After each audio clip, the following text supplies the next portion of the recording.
퇴사 후 망한 남자와 100억 자산가가 된 남자, 결정적 차이는 단 하나. 같은 출발선, 전혀 다른 결과. 30대 중반의 A씨와 B씨는 같은 회사에서 일하던 동료였습니다. 둘 다 월급만으로는 경제적 자유를 이루기 어렵다고 생각했고 퇴사를 결심했습니다. 둘 다 비슷한 시기에 회사를 나왔고 둘 다 이제 진짜 내 인생을 살겠다 며 의욕이 넘쳤죠. 하지만 몇 년 후 그들의 삶은 완전히 달라졌습니다. A씨는 퇴사 후 자영업에 도전했지만 돈이 부족해지고 스트레스를 받다가 결국 다시 취업 전선에 뛰어들었습니다. 반면 B씨는 퇴사 후 100억 자산가가 되어 여유로운 삶을 살고 있습니다. 같은 출발선에서 시작했는데 도대체 무엇이 이 두 사람의 운명을 이렇게 갈라놓은 걸까요? 많은 사람들이 퇴사 후 성공이라는 꿈을 꾸지만 현실은 그렇지 않습니다. 성공하는 사람은 극소수이고 대부분은 망하거나 다시 회사로 돌아갑니다. 오늘은 이 두 사람의 결정적인 차이를 분석하면서 어떻게 하면 우리가 B씨처럼 성공할 수 있을지 이야기해 보겠습니다. 1. A씨와 B씨의 가장 큰 차이. 퇴사 전 이것을 했는가? 퇴사 후 성공한 사람과 실패한 사람의 가장 큰 차이는 바로 퇴사 전에 돈이 들어오는 시스템을 만들어 놨는가? 입니다.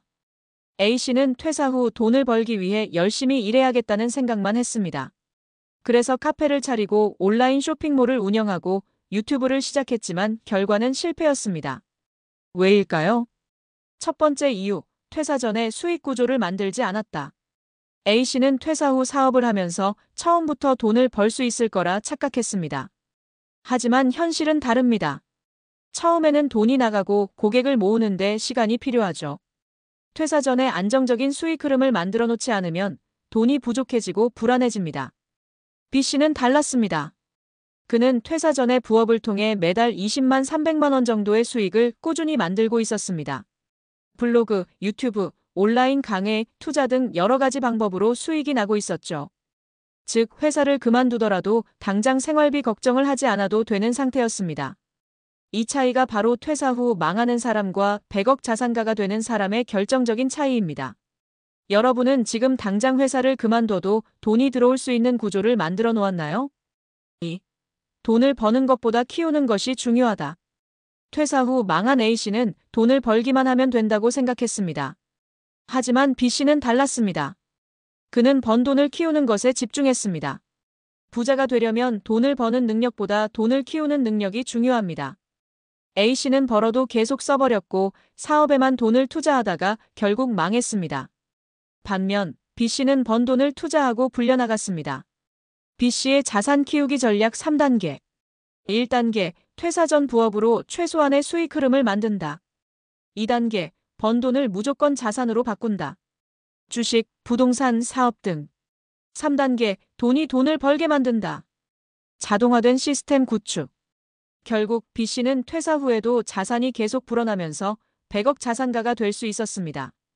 여러분은 벌어들인 돈을 자산으로 만들고 있나요? 아니면 그냥 소비하고 있나요? 3. 망하는 사람은 감정적 결정을 하고 성공하는 사람은 데이터로 결정한다. A씨가 사업을 시작할 때 했던 말이 있습니다. 카페 창업? 왠지 잘 될 것 같아. 이거 요즘 핫하던데 나도 해볼까? 즉, 감으로 결정을 내렸습니다. 반면 B씨는 철저하게 데이터를 보고 움직였습니다. 부자는 감으로 투자하지 않고 데이터를 기반으로 결정합니다. B씨가 사업을 시작하기 전에 한 행동. 시장 조사를 철저히 한다. 경쟁자의 수익 모델을 분석한다. 손익계산을 명확하게 한다. 실패 확률을 고려한 플랜 B를 준비한다. 이 차이가 시간이 갈수록 점점 더 큰 결과의 차이를 만들어냅니다. 여러분은 감으로 결정을 내리고 있나요? 아니면 데이터를 보고 결정하고 있나요? 4. 한 방을 노리는 사람 vs 꾸준함을 아는 사람. 망하는 사람들의 공통적인 특징이 있습니다. 바로 한 방을 노린다는 것입니다. A씨는 한 번에 크게 성공하려고 했습니다. 유튜브 대박 나서 한 번에 성공해야지. 이 사업만 잘 되면 1년 만에 부자 될 거야. 하지만 현실은 그렇지 않습니다. 100억 자산가는 꾸준함이 답이라는 걸 압니다. B씨는 처음부터 큰 돈을 벌려고 하지 않았습니다. 대신 작은 성공을 반복하면서 점점 키워나갔습니다. 처음엔 부업으로 월 10만 원을 벌었습니다. 그걸 100만 원으로 늘렸습니다. 100만 원을 500만 원으로 늘렸습니다. 그리고 결국 100억 자산가가 되었습니다. 부자들은 작은 성취를 쌓아가며 꾸준히 성장하는 법을 압니다. 여러분은 한 방을 노리고 있나요? 아니면 꾸준함을 쌓아가고 있나요? 퇴사 후 성공하는 사람은 이것이 다르다. A씨와 B씨의 차이를 다시 정리해 볼까요? 망한 사람. 퇴사 후 돈을 벌려고 했음. 감으로 결정함. 한 방을 노림. 번 돈을 소비함. 100억 자산가. 퇴사 전에 돈이 들어오는 시스템을 만들어 놓음. 데이터를 보고 결정함. 꾸준히 성장함. 번 돈을 자산으로 만들. 결국 부자가 되는 사람은 퇴사 후가 아니라 퇴사 전의 준비를 철저히 한 사람입니다. 여러분은 지금 어떤 길을 가고 있나요? 망하는 A씨의 길인가요? 아니면 100억 자산가 B씨의 길인가요? 여러분도 지금부터라도 제대로 준비한다면 B씨처럼 성공할 수 있습니다. 성공하는 퇴사, 부자가 되는 길, 지금부터 시작해보세요.